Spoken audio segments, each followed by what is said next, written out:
Hello बच्चों, आज हम लोग स्टार्ट करेंगे डीकार्बोक्सिलेशन के कुछ एग्जाम्पल। ठीक है, जो क्वेश्चन रह गया था आज हम लोग इसको सॉल्व करने वाले हैं। तो चलिए स्टार्ट करते हैं। कुछ क्वेश्चन से लेते हैं हम लोग। जैसे मान लीजिए सवाल आपके पास है, ये सवाल रहा।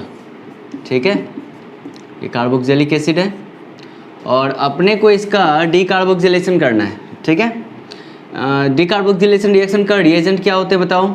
सोडा लाइम लेते हैं हम लोग, है ना। कल हम लोगों ने बात कर रखा है सोडा लाइम और फॉलोड बाय हीट। ठीक है ना। तो क्या करते हो बच्चे सबसे पहले इसमें, तो सोडा लाइम का जो फॉर्मूला होता है NaOH और कैल्शियम ऑक्साइड, है ना।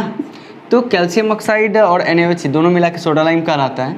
तो सोडा लाइम में जो आपका NaOH है ये OH माइनस क्या होता है, निकलता है। OH माइनस इस कंपाउंड के एसिडिक H को रिमूव करेगा। बताओ, इसको रिमूव करेगा, है ना। जैसे पिछले लेक्चर में जो बात हुई है इस टाइप का, इसको हम ऐसे लिख सकते हैं ना। तो सोडियम हाइड्रोक्साइड से आपको OH माइनस मिला और ये एसिडिक H पे क्या करेगा, अटैक करेगा। और यहाँ से क्या करेगा, ये H अपना इलेक्ट्रॉन ऑक्सीजन को देकर किस फॉर्म में निकलेगा बच्चे, वाटर के फॉर्म में। ठीक है ना। तो ये क्या बना, C carbon carbon carbon carbon double bond हो, ऑक्सीजन पे माइनस, है ना। और ये ऑक्सीजन माइनस क्या करता है, रेजोनेंस करता है। तो कर ही रहा है, रेजोनेंस करेगा ही करेगा, कोई दिक्कत नहीं है। ये फिर बॉन्ड बनाएगा, है ना, बॉन्ड तोड़ेगा, फिर रिवर्स ये बॉन्ड बनाएगा और यहाँ से कार्बन अल्काइल माइनस को बाहर करेगा तो बना देगा ये कंपाउंड R पे माइनस, है ना। तो H2O से आपको मिल जाएगा H और ये बना देगा आपके compound propane, that is alkane. बोलो ना, एक कार्बन कम वाला अल्केन बनता है डीकार्बोक्सिलेशन रिएक्शन में। ठीक है, चलिए दूसरा क्वेश्चन देखते हैं हम लोग, नोट कीजिए इसको। तो बच्चे डीकार्बोक्सिलेशन रिएक्शन अपने को बोलता है, क्या बोलता है कि जितने भी कार्बन के कार्बोक्सिलिक एसिड होंगे या जितने भी कार्बन के सोडियम हो या potassium salt of carboxylic acid होंगे, उन सारे कंपाउंड को जब सोडा लाइम के साथ हीट करेंगे तो एक कार्बन कम वाला अल्केन बनेगा। बात समझ में आ रहा है, एक कार्बन कम वाला अल्केन बनेगा। ठीक है, तो चलिए एक सवाल लेते हैं इसी पे। जैसे मान लो कि ये क्वेश्चंस दिया, ठीक है, एक और ले लेते हैं, ठीक है, और एक और ले लेते हैं, है ना जी। हाँ जी, तो चलिए इसमें हमने sodium hydroxide plus calcium oxide, जिसका नाम क्या है, सोडा लाइम है, और फॉलोड बाय हीट। इसमें भी sodium hydroxide plus calcium oxide and followed by heat, NaOH calcium oxide and followed by heat. Okay, तो जब इसका रिएक्शन कराया तो बताना क्या क्या आएगा। सर इस सवाल थोड़ा चेंज कर लेते हैं, ये रहे सर, ये रहा। तो इसमें क्या होता है सर, एसिडिक H को निकाल दोगे, O पे नेगेटिव आएगा, बॉन्ड बनाएगा, बॉन्ड तोड़ेगा, रिवर्स बॉन्ड बनेगा, बोलो, और उसके बाद इस R माइनस को बाहर करेगा। तो इसका मतलब सर ये कंपाउंड बनेगा। कंपाउंड मतलब सिंपल सा सर ये इंटरमीडिएट बनेगा, यहाँ पे नेगेटिव आएगा। दूसरे केस में यहाँ पे नेगेटिव आएगा, बोलिए बच्चे। इस वाले केस में यहाँ पे नेगेटिव आएगा, है ना जी, ये नेगेटिव आया। आ रही बात समझ में।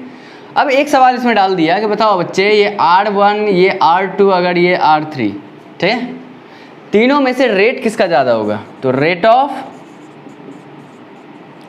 डीकार्बोक्सिलेशन, है ना। तो रेट ऑफ डीकार्बोक्सिलेशन रिएक्शन किसका ज़्यादा होगा। तो क्या बताया मैंने सर, सर ये इंटरमीडिएट बन गया सर, कार्बोनाइन, है ना। कार्बोनाइन जितना ज़्यादा स्टेबल बनेंगे रिएक्शन के दौरान, कार्बन जितना ज़्यादा स्टेबल बनेंगे रिएक्शन का रेट उतना फास्ट होगा। तो ये वाला इंटरमीडिएट, ये वाला इंटरमीडिएट, ये वाला इंटरमीडिएट, निगेटिव की स्टेबिलिटी इन तीनों में किसकी ज़्यादा, किसकी ज़्यादा। देखो ये sp3 कार्बन है, इलेक्ट्रॉन देकर यहाँ पे इलेक्ट्रॉन की डेंसिटी काफ़ी बढ़ा देगा ना। अच्छा, ये वाला sp2 है, बाकी देखो रेजोनेंस यहाँ भी है, रेजोनेंस यहाँ भी है ना। लेकिन ये sp2 कार्बन है और ये वाला sp कार्बन है, ठीक है ना। तो इलेक्ट्रॉन विड्रॉइंग की टेंडेंसी किसके पास ज़्यादा होगी, sp वाले के पास।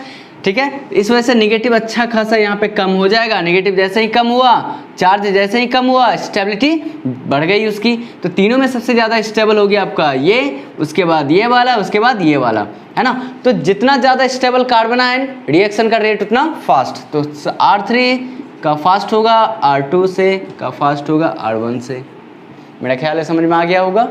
इसमें क्या क्या हुआ है सर, तो सर आपको सवाल दिया, ये क्वेश्चन है, इसमें से आपसे पूछा गया तो सर तीनों कंपाउंड में से डीकार्बोक्सिलेशन रिएक्शन जो कार्बन डाइऑक्साइड बनाएगा, ठीक है, इन तीनों में सबसे फास्ट कौन बनाएगा, ठीक है, तो फास्ट कौन बनाएगा, तो देख लेंगे सर, कार्बन डाइऑक्साइड निकाल के नेगेटिव आएगा, तो जो नेगेटिव स्टेबल होंगे रिएक्शन के रेट, रिएक्शन का रेट उसमें क्या हो जाएगा, उतना फास्ट हो जाएगा।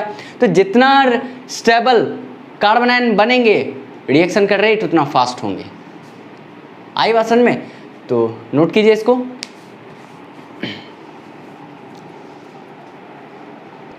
इस रिएक्शन में जो कार्बन पे नेगेटिव आ रहा है एक्ट एज अ न्यूक्लियोफाइल कर सकता है, लेकिन वो कार्बन डाइऑक्साइड जो निकल रहा है उसके साथ रिएक्ट नहीं कर देगा। क्यों? क्योंकि वहाँ पे कैल्शियम ऑक्साइड जो है ना, कैल्शियम ऑक्साइड जो है, इस वजह से कैल्शियम ऑक्साइड क्या करता है, जो मॉइस्चर होते हैं एयर में वो उसको क्या कर लेता है, वो पकड़ लेता है, बांध लेता है, ट्रैप कर लेता है, सीधी बात है ना। तो चलिए फिर दूसरा क्वेश्चन लेते हैं। इसमें हम लोग आपको सीधा से क्या करना है, डीकार्बोक्सिलेशन में एक चीज को फिट कर लो माइंड में, क्या कि सर कार्बन पे नेगेटिव लाना है, कार्बन पे नेगेटिव लाना है, जितना ज्यादा नेगेटिव स्टेबल होंगे कार्बन पे डीकार्बोक्सिलेशन रिएक्शन उतना फास्ट होगा। ओके, तो ये एक सवाल दिया आपने, एक सवाल ये रहा बेंजोइक एसिड, और जिसका IUPAC name benzene carboxylic acid होगा, ठीक है बच्चे। और यहाँ पे इसके मेटा पोजीशन में हमने NO2 लगा दिया। ओके, और ये क्वेश्चंस दिया आपको, ठीक है।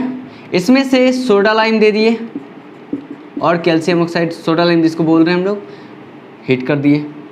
इसमें sodium hydroxide plus calcium oxide है ना, सोडा लाइम, और इसको हमने क्या करा, हीट करा। और बोला गया कि ये अगर R1 है, अगर ये R2 है, तो बताओ दोनों में फास्ट रिएक्ट कौन करेगा। तो सर एक बात बताओ, आपने बताया सोडियम हाइड्रोक्साइड, इस कंपाउंड से सोडियम हाइड्रोक्साइड का OH- act as a base, जो इस कंपाउंड के इस हाइड्रोजन को, क्योंकि ये H जो है एसिडिक है, इसको जैसे ही बाहर करेगा नेगेटिव आएगा, ये नेगेटिव बॉन्ड बनाएगा, फिर तोड़ेगा, बंद होगा, फिर यहाँ से इस कंपाउंड पे इस वाले पॉइंट पर क्या होंगे, इस बेंजीन के इस वाले पॉइंट पे नेगेटिव आएगा। सेम हाल इसमें होंगे, बोलो ना, सेम हाल इसमें होंगे, बट यहाँ पे क्या है आपका, नाइट्रो है।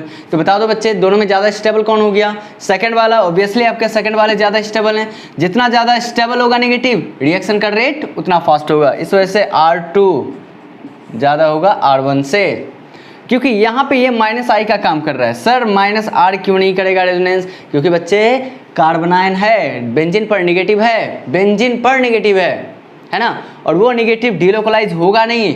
जब डिलोकलाइज होगा नहीं, जो इलेक्ट्रॉन डिलोकलाइज होकर पाई बॉन्ड का निर्माण नहीं करेंगे, पाई बॉन्ड फॉर्म नहीं करेंगे, ठीक है, तो वो रेजोनेंस वर्क नहीं करेंगे।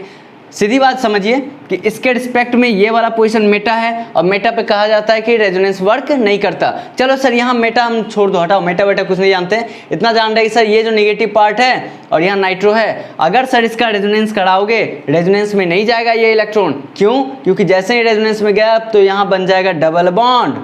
बात को समझिएगा, क्या बनेगा, डबल बॉन्ड। अब पहले से ये कार्बन यहाँ डबल बॉन्डेड है, और ये कार्बन की हाइब्रिडेशन हो जाएगी sp, जो कि इसका बॉन्ड एंगल हो जाएगा 180। क्या ये एंगल 180 का दिख रहा है, क्या ये वाला एंगल 180 है? नहीं, बात समझ में आ रहा है, ये 120 का है, ठीक है। और ये वाला निगेटिव हाइब्रिड नेगेटिव है, हाइब्रिड। अगर अनहाइब्रिड होता तो वो डिलोकलाइज होता, लेकिन ये वाला नेगेटिव आपके हाइब्रिड है, इस वजह से ये नेगेटिव रेजोनेंस में वर्क नहीं करेगा। जब वर्क नहीं करेगा तो इसका मतलब यहाँ पे इसके रिस्पेक्ट में लगा हुआ ग्रुप क्या कहलाएंगे, NO2, जो कि -I है। -I का काम क्या है, इलेक्ट्रॉन को विड्रॉ करना है। जैसे विड्रॉ करेगा यहाँ पे इलेक्ट्रॉन की डेंसिटी कम होगा। अरे सर इलेक्ट्रॉन की डेंसिटी कम हो रहा है तो साथ साथ चार्ज भी तो कम होगा। इलेक्ट्रॉन जैसे ही कम हुआ चार्ज भी कम हुआ, तो निगेटिव कम हुआ इसके रिस्पेक्ट में, बोलो ना, निगेटिव कम हुआ इसके रिस्पेक्ट में इसका। तो जितना ज़्यादा स्टेबल निगेटिव होंगे रिएक्शन का रेट उतना फास्ट होंगे। और ये वाला दोनों में से अगर बात करें, इन दोनों में डीकार्बोक्सिलेशन का रेट किसका होगा, नेगेटिव, नीचे वाले का है ना, R2 is more reactive than R1। Okay, चलिए नोट कीजिए इसको। समझ में आ रहा है बच्चे? चलो अभी जो बेंजीन वाला केस लिया मैंने उसको एक्सप्लेन करते हैं। जैसे यही सवाल था, इसका कंपाउंड, ये जो प्रोडक्ट आएंगे इसमें सोडा लाइम दे के क्या आएगा प्रोडक्ट बताओ, बेंजीन ही आएगा, आएगा ना। थोड़ा सा इसका देख लो फटाफट। देखो एक बात, ये सर बेंजोइक एसिड है ना, हाँ सर बिल्कुल है, कोई शक नहीं है इसमें। और ये वाला H एसिडिक है, सोडा लाइम से आपको क्या मिलेगा, OH माइनस मिलेगा, ये माइनस इस पर अटैक करेगा, ये बॉन्ड खुलेगा, हाँ जी खुलेगा। तो बताओ ये नेगेटिव आया तो sodium salt of benzoic acid बनेंगे इसका, यहाँ से वाटर निकलने के बाद। तो sodium salt of benzoic acid जैसे बना, ऊपर नेगेटिव आने पे प्लस है ना, अब वो वाला नेगेटिव अटैक करेगा। सर वो नेगेटिव क्या करेगा सर, ये नेगेटिव क्या करेगा, इस वाले बॉन्ड पे रेजोनेंस में डिलोकलाइज होगा है ना, बॉन्ड खुलेगा, फिर बॉन्ड बंद होगा और यहाँ का नेगेटिव उठ के यहाँ आ जाएगा। तो कुछ इस तरह से बनेगा, बताओ यहाँ पे जो नेगेटिव है ना। और सर साथ में एक बात बताओ सर, आप जब CO2 निकाले हैं बाहर, क्या CO2 पे अटैक नहीं कर सकता सर, ये नेगेटिव उस पर अटैक कर सकता है क्या, नहीं कर सकता यार, नहीं कर सकता। क्यों, क्योंकि ये कार्बन ये आपका सोडा लाइम में जो कैल्शियम ऑक्साइड है, ये कैल्शियम ऑक्साइड ठीक है, रिएक्शन को कार्बन डाइऑक्साइड के साथ रिएक्ट नहीं होने देता। ये वाला कैल्शियम ऑक्साइड इस वाले नेगेटिव को इसके साथ रिएक्ट नहीं होने देना चाहता है ना, और ये बना देगा, देखो ये बना देगा। इसके पास जो H आएंगे ये कहाँ से आएंगे, वाटर से H आएंगे, क्योंकि सोडा लाइम में जो NaOH है वो एक तरह से क्या काम करेगा, यहाँ पे H आ जाएगा, बताओ H आ गया तो ये क्या कहलाएगा आपका, जान ही रहे हैं इसको है ना, सबसे प्यारा ऑर्गेनिक कंपाउंड का, बहुत ऑर्गेनिक केमिस्ट्री का सबसे प्यारा बंधु है ये, ठीक है। चलिए इसको नोट कीजिए फटाफट।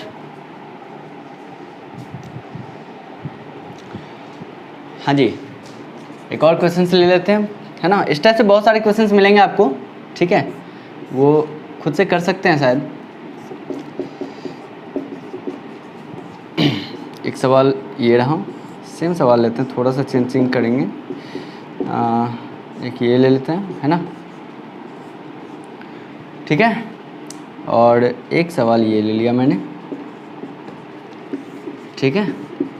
और इन तीनों में क्या करना है आपको, सोडा लाइम देना है हीट करके है ना, सेम चीज़ सोडा लाइम हीट देना है आपको, ये R2 हुआ और ये R3 हुआ, ठीक है। अब तीनों में आपको पता करना है सर, तीनों में आपको फास्ट रिएक्ट कौन करेगा, फर्स्ट वाला, सेकंड वाला, थर्ड वाला। अपने को क्या करना है सर, अपने को नेगेटिव बनाना, सिंपल सा, अपने को क्या करना है, नेगेटिव बनाना है। यहाँ से निकलो, यहाँ से निकालो, यहाँ से इसको साइड करो तो नेगेटिव आएगा, यहाँ पे यहाँ से इसको साइड कीजिए तो नेगेटिव आएगा, यहाँ से इसको साइड कीजिए तो नेगेटिव आएगा इस कार्बन पे, बोलो ना हाँ जी। तो ये वाला नेगेटिव, ये वाला नेगेटिव, ये वाला नेगेटिव। अब तीनों में ज़्यादा स्टेबल कौन है सर, यहाँ देखो सर, यहाँ जो है रेजोनेंस वर्क कर रहा है, इस वजह से रेजोनेंस के कारण ये नेगेटिव ज़्यादा स्टेबल होगा रैदर देन यहाँ पे इंडक्टिव काम करेगा। ये वाला sp2 कार्बन इलेक्ट्रॉन को क्या करेगा, अपनी ओर खींचेगा और यहाँ पे क्या करेगा, ये नेगेटिव काफ़ी कम हो जाएगा, ठीक है।